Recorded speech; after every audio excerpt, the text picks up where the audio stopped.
Baik, saya di sini akan menjelaskan pengertian dari metodologi dan metodologi Islam. Metodologi secara umum merujuk pada cara atau pendekatan sistematis yang digunakan untuk mengumpulkan, menganalisis, dan menginterpretasikan data atau informasi dalam suatu disiplin ilmu. Metodologi mencakup prosedur, teknik, dan prinsip dasar yang digunakan dalam suatu kajian untuk mencapai tujuan penelitian yang valid dan dapat dipertanggungjawabkan. Selanjutnya adalah pengertian dari metodologi Islam. Metodologi Islam dalam mengacu pada pendekatan khusus yang digunakan dalam mempelajari dan memahami ajaran Islam, baik yang berkaitan dengan teks-teks suci Al-Quran dan hadis, sejarah Islam, maupun praktik-praktik sosial dan budaya dalam masyarakat muslim. Dalam konteks ini, metodologi Islam berusaha untuk menjaga keselarasan dengan prinsip-prinsip dan ajaran Islam, baik dalam penelitian akademik maupun praktik keagamaan. Metodologi Islam juga mencakup beberapa pendekatan. Yang pertama, tafsir atau penafsiran. Untuk memahami teks Al-Quran dengan menggunakan pendekatan linguistik, historis, dan kontekstual. Yang kedua, ilmu hadis. Untuk memverifikasi dan menganalisis riwayat-riwayat hadis yang berkaitan dengan kehidupan dan ajaran Nabi Muhammad SAW. Yang ketiga, ilmu fikih, yang menyusun hukum-hukum Islam berdasarkan nas atau teks, ijma atau kesepakatan ulama, dan qiyas atau analogi. Yang keempat, sejarah Islam, dengan menganalisis perkembangan umat Islam dari perspektif sejarah politik dan sosial. Yang terakhir, teologi Islam, yang berfokus pada pemahaman dan penafsiran doktrin-doktrin utama dalam Islam seperti tauhid atau keesaan Tuhan dan kenabian. Perkenalkan, nama saya M. Dwi Tama Dinar Fadila. Saya di sini akan menjelaskan tentang metode memahami situasi Islam. Metode memahami situasi Islam adalah pendekatan atau cara yang digunakan untuk menganalisis dan mengevaluasi bagaimana Islam sebagai agama berinteraksi dengan berbagai aspek kehidupan sosial, politik, budaya, dan ekonomi di berbagai masyarakat. Situasi Islam merujuk pada kondisi yang melibatkan praktik keagamaan, interaksi sosial, serta dinamika politik yang terjadi dalam komunitas Muslim. Dengan memanfaatkan berbagai metode, seseorang dapat memperoleh pemahaman yang lebih mendalam dan holistik tentang bagaimana ajaran Islam dipraktekkan dan diinterpretasikan di tengah perubahan zaman. Memahami situasi Islam bukan hanya sekedar memahami ajaran-ajaran agama secara tekstual, tetapi juga mencakup bagaimana ajaran tersebut diterapkan dalam berbagai faktor eksternal. Oleh karena itu, metode yang digunakan harus mampu menggali hubungan antara agama dan fenomena sosial secara komprehensif. Tujuan memahami situasi Islam yaitu 1. Menilai peran Islam dan dalam koneksi sosial. Memahami bagaimana Islam mempengaruhi nilai-nilai sosial, kebudayaan, dan hubungan antar individu dalam masyarakat. 2. Menganalisis dinamika perubahan sosial dalam Islam, yaitu mengidentifikasi faktor-faktor yang menyebabkan terjadinya perubahan dalam praktik keagamaan atau cara pandang umat Islam terhadap suatu isu. 3. Mengintegrasikan pemahaman interdisipliner, menggunakan berbagai disiplin ilmu untuk mendapatkan pandangan yang lebih lengkap dan menyeluruh. Metode-metode memahami situasi Islam dapat dilakukan dengan salah satunya dengan 7 cara, yaitu pendekatan sejarah, pendekatan sosiologis, pendekatan antropologis, pendekatan filosofis, pendekatan teologis, pendekatan politik, pendekatan psikologis. Kombinasi metode dalam studi Islam kontemporer dalam prakteknya memahami situasi Islam seringkali membutuhkan pendekatan multidisipliner, misalnya untuk memahami fenomena gerakan politik Islam. Para peneliti dapat menggabungkan pendekatan sejarah politik dan sosiologis. Kombinasi ini memberikan pandangan yang lebih holistik dan memperkaya analisis terhadap dinamika Islam dalam masyarakat modern. Demikian presentasi dari saya. Materi selanjutnya adalah studi Islam di negara non-Muslim. Studi Islam di negara-negara non-Muslim adalah fenomena yang semakin berkembang seiring dengan meningkatnya minat masyarakat global terhadap pemahaman lintas budaya dan agama. Sejumlah universitas dan pusat penelitian di negara barat Asia, dan bagian dunia lainnya yang mayoritas penduduknya bukan Muslim, kini menawarkan program studi Islam yang komprehensif. Studi Islam di negara-negara non-Muslim merujuk pada kajian akademik tentang Islam yang dilakukan di institusi pendidikan atau pusat penelitian di negara-negara dengan mayoritas penduduk non-Muslim. Studi ini berkembang pesat dan mencakup berbagai aspek seperti teologi, sejarah, hukum, budaya, serta interaksi Islam dengan agama dan masyarakat lain. Berikut adalah penjelasan lebih lanjut.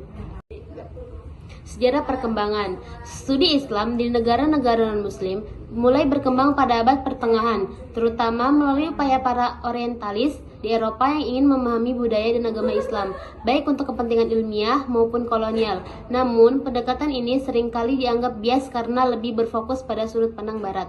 Sejak abad ke-20, studi Islam mengalami perubahan dengan munculnya pendekatan yang lebih kritis, inklusif, dan multidisipliner. Akademis Muslim juga mulai aktif berkontribusi dalam kajian ini, menjadikannya lebih beragam.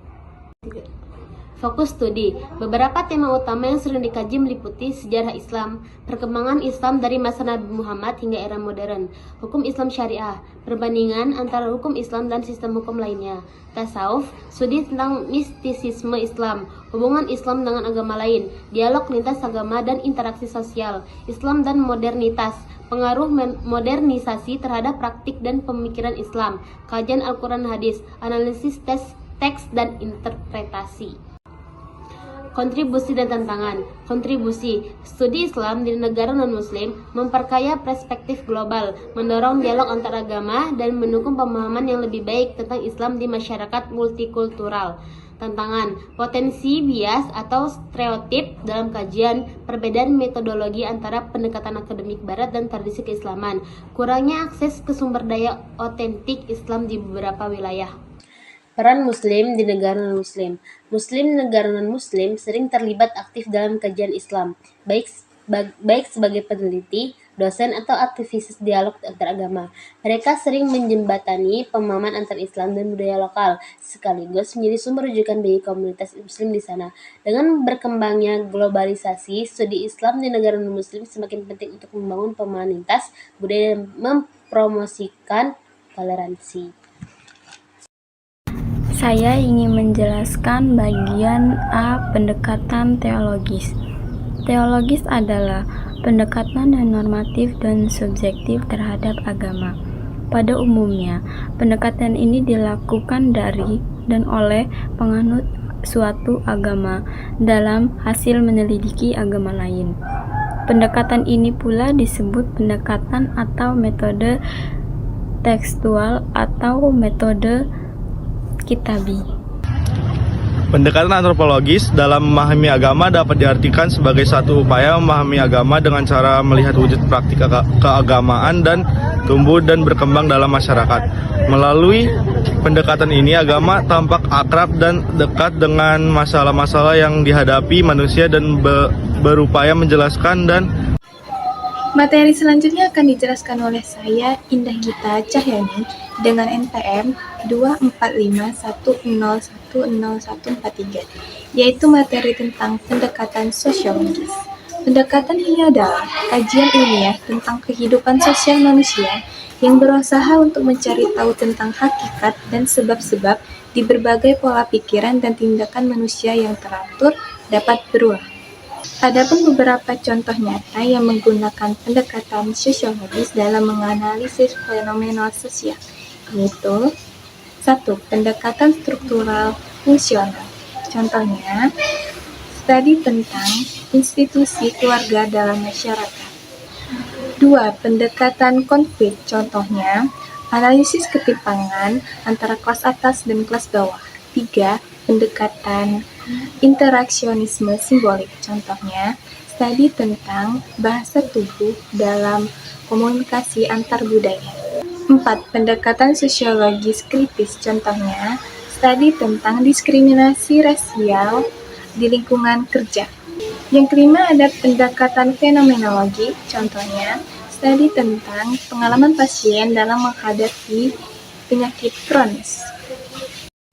Baik, selanjutnya ada pendekatan filosofis. Pendekatan filosofis dalam pengantar studi Islam merupakan salah satu metode yang dipakai untuk mengungkapkan suatu permasalahan agar mendapatkan hasil atas masalah tersebut. Pendekatan filosofis berusaha mencari jawaban atas segala sesuatu di balik objek formal, dengan ciri khasnya yang bersifat mendalam, radikal, maupun sistematis. Pendekatan filosofis bersifat mendalam dalam artiannya pembahasannya dilakukan sampai ke akar permasalahan sehingga tidak sanggup untuk dijangkau lagi. Selanjutnya ada radikal. Radikal artinya pembahasan ini dilakukan sampai ke akar-akar permasalahan sehingga tidak ada sisanya lagi. Sedangkan sistematis dilakukan secara terperinci dan teratur dengan metode tertentu dan universal. Pendekatan filosofis dalam pengantar studi Islam ini bertujuan agar seseorang dapat memahami ajaran Islam dengan baik sehingga dapat mengamalkannya dengan benar dan menyerap hikmahnya. Salah satu contoh pendekatan filosofis dalam pengantar studi Islam adalah tafsir falsafi, yaitu penafsiran ayat-ayat suci Al-Quran dengan pendekatan filosofis. Tafsir falsafi ini dilakukan dengan cara menyingkronkan tafsir-tafsir filsafat dengan ayat-ayat suci Al-Quran ataupun menolak tafsir-tafsir filsafat ini yang bertentangan dengan ayat-ayat suci Al-Quran. Pendekatan filosofis ini memiliki beberapa manfaat, di antaranya yang pertama meningkatkan sikap, penghayatan, dan daya spiritual. Yang kedua, membantu merasakan ketenangan dan rasa nikmat dalam beribadah. Dan yang ketiga, membantu menumbuhkan pemikiran tentang Islam yang relevan pada setiap waktu dan ruang. Baik, di sini saya akan menjelaskan tentang pendekatan sejarah. Pendekatan sejarah adalah metode yang digunakan untuk memahami dan menganalisis peristiwa, perkembangan, atau fenomena masa lalu dengan merujuk pada konteks, waktu, dan tempat di mana peristiwa tersebut terjadi. Dalam ilmu sejarah, pendekatan ini bertujuan untuk menggali fakta-fakta dan sumber-sumber primer untuk mendapatkan pemahaman yang lebih dalam tentang bagaimana peristiwa atau perubahan tertentu berlangsung, serta dampaknya terhadap masyarakat dan dunia secara umum. Ada beberapa karakteristik dan aspek penting dari pendekatan sejarah, yaitu 1. Konteks historis. Pendekatan sejarah menekankan pentingnya konteks sosial, politik, ekonomi, dan budaya saat peristiwa terjadi. Untuk memahami peristiwa sejarah, kita perlu melihat faktor-faktor yang mempengaruhinya seperti struktur kekuasaan, ideologi, teknologi, dan interaksi antar budaya. 2. Sumber sejarah. Pendekatan ini mengandalkan berbagai sumber sejarah, baik bersifat tertulis, dokumen, arsip, atau kitab kuno. Sumber-sumber ini digunakan untuk menyusun narasi sejarah yang lebih objektif dan terpercaya. 3. Kronologi dan urutan peristiwa. Dalam pendekatan sejarah, penting untuk memahami urutan kejadian, sebab, akibat, dan bagaimana peristiwa-peristiwa tersebut saling terkait. Kronologi memberikan gambaran tentang bagaimana peristiwa terjadi dan saling mempengaruhi dalam jangka waktu tertentu. 4. Analisis kritis. Pendekatan sejarah juga melibatkan analisis kritis terhadap sumber-sumber sejarah, termasuk mempertanyakan bias, motivasi, atau pandang subjektif dari penulis tersebut. Hal ini untuk memastikan bahwa interpretasi sejarah yang dihasilkan objektif dan akurat. 5. Pengaruh masa lalu terhadap masa kini. Pendekatan sejarah tidak hanya berfokus pada masa lalu, tetapi juga berusaha untuk memahami bagaimana peristiwa sejarah membentuk kondisi atau situasi yang ada saat ini. Pemahaman tentang asal-usul dan perjalanan sejarah sangat penting untuk menilai perkembangan sosial dan politik masa kini. 6. Interdisipliner. Pendekatan sejarah seringkali menggabungkan perspektif dari berbagai disiplin ilmu lain, seperti sosiologi, antropologi, ekonomi, dan ilmu politik, untuk memberikan gambaran yang lebih komprehensif tentang peristiwa dan fenomena sejarah. Jadi, secara umum, pendekatan sejarah membantu kita untuk memahami bagaimana dunia masa kini terbentuk melalui perjalanan panjang peristiwa masa lalu. Dengan memahami sejarah, kita dapat belajar dari kesalahan dan pencapaian masa lalu untuk menghadapi tantangan masa depan. Selanjutnya, menjelaskan pendekatan kebudayaan. Unsur-unsur kebudayaan yang terdapat di masyarakat tersebut selanjutnya dapat pula digunakan untuk memahami yang terdapat pada dataran agama yang tampil dalam bentuk formal yang menggejala di masyarakat. Agama yang tampil dalam bentuknya yang demikian itu berkaitan dengan kebudayaan yang berkembang di masyarakat tempat agama itu berkembang. Pendekatan kebudayaan adalah cara untuk memahami masyarakat dan perilaku manusia dengan menempatkan budaya sebagai faktor utama yang mempengaruhi tindakan, nilai, dan pemikiran individu atau kelompok. Pendekatan ini mempertimbangkan aspek-aspek seperti bahasa, adat istiadat, tradisi, simbol, dan kepercayaan yang membentuk identitas budaya masyarakat. Dalam studi sosial, pendekatan kebudayaan membantu melihat bagaimana nilai-nilai budaya mengarahkan perilaku dan interaksi sosial, serta bagaimana individu teradaptasi atau merespon perubahan di lingkungan budaya mereka. Dengan pendekatan budaya, studi Islam memperhatikan aspek-aspek lokal yang turut membentuk cara masyarakat. Sudah. Oke, di sini saya akan menjelaskan tentang pengertian pendekatan psikologi dalam studi Islam. Pendekatan psikologi dalam studi Islam adalah mengintegrasikan konsep-konsep psikologi modern dengan ajaran Islam untuk memahami perilaku, kesejahteraan mental, dan spiritualitas manusia. Pendekatan ini berusaha menggali hubungan antara aspek psikologis dan spiritual dalam kehidupan manusia, yang diyakini Islam sebagai bagian yang tak terpisahkan. Aspek utama dari pendekatan psikologi dalam studi Islam. Yang pertama, fitrah, sifat alami manusia. Dalam Islam, manusia dianggap dilahirkan dengan fitrah, yaitu dasar yang cenderung kepada kebaikan, kebenaran, dan hubungan dengan Tuhan. Fitrah ini berfungsi sebagai dasar psikologi yang mempengaruhi perilaku dan perkembangan moral seseorang. Yang kedua ada konsep jiwa, nafs, dan ruh. Islam membedakan antara nafs dan ruh, yang keduanya memiliki peran penting dalam kehidupan psikologis.